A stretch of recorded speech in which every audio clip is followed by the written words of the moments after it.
Howdy. Well, what you're looking at here are what are commonly called the 1858 Remington. Two copies.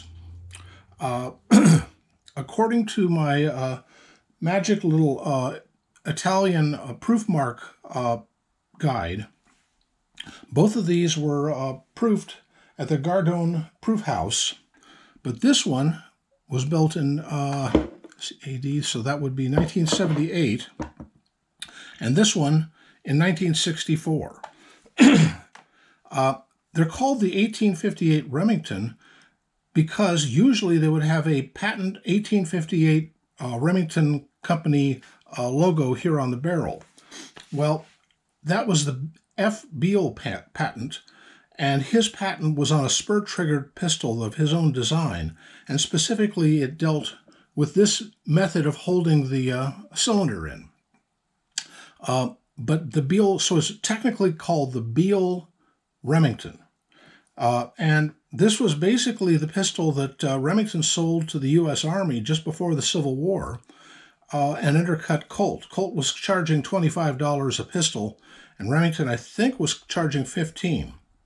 It's actually, in some ways, a much more versatile design than the Colt, in that, I mean, you may have seen the Clint Eastwood movie where he's walking down the street, pulling a cylinder out and putting a fully loaded second cylinder in, and then continuing to shoot it out with the bad guys.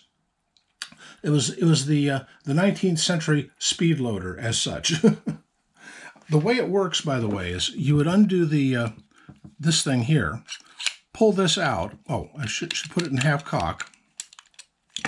Come on now. And I'm no Clint Eastwood. There you go. That was the whole thing was holding it in. Okay. And it comes out. You could then clean it or put your spare cylinder in and away you'd go. I don't have a spare cylinder for either of these. See, I think it goes in from this side. That's why I seldom take these out, because they're always a bear to get them back in. Let me tinker with this a little while, because it's going to take a bit to get it back in. Oh, the heck. Oops. Sorry about that. I just knocked the whole camera assembly over. There. I'll do that later. We'll just make it a whole mess here. I'll do this one too. Click, pull, drop, and pull. There. That one was a little easier.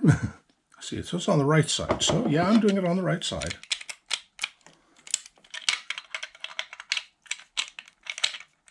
Oh, that's why. You got to get it under the hand, and the way that a Remington works is it has this little nub down here. It has a hand in here, but it has this little nub down here that locks it, so that when it's in the cocked position, this comes up and holds the cylinder. And when it's in the fired position, it's spring-loaded, but it locks the cylinder in place. So, and it's out of the way when you have it in half cock. But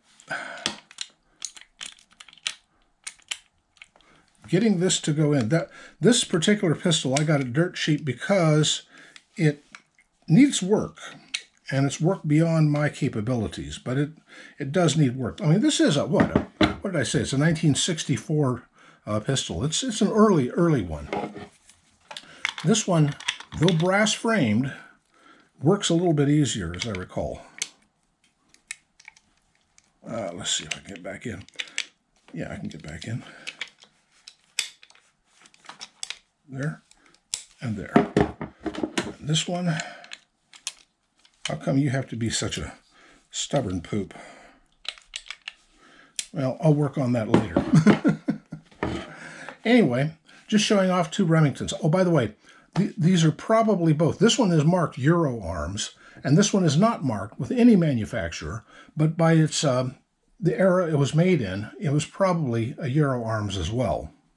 Have no idea who imported it or where it came from. I'm like the third owner of the thing, at least the third, maybe fourth, maybe fifth. Who knows? Anyway, these are my Remingtons. I prefer the Colts. I'm kind of biased in that respect, but they're kind of neat in their own right.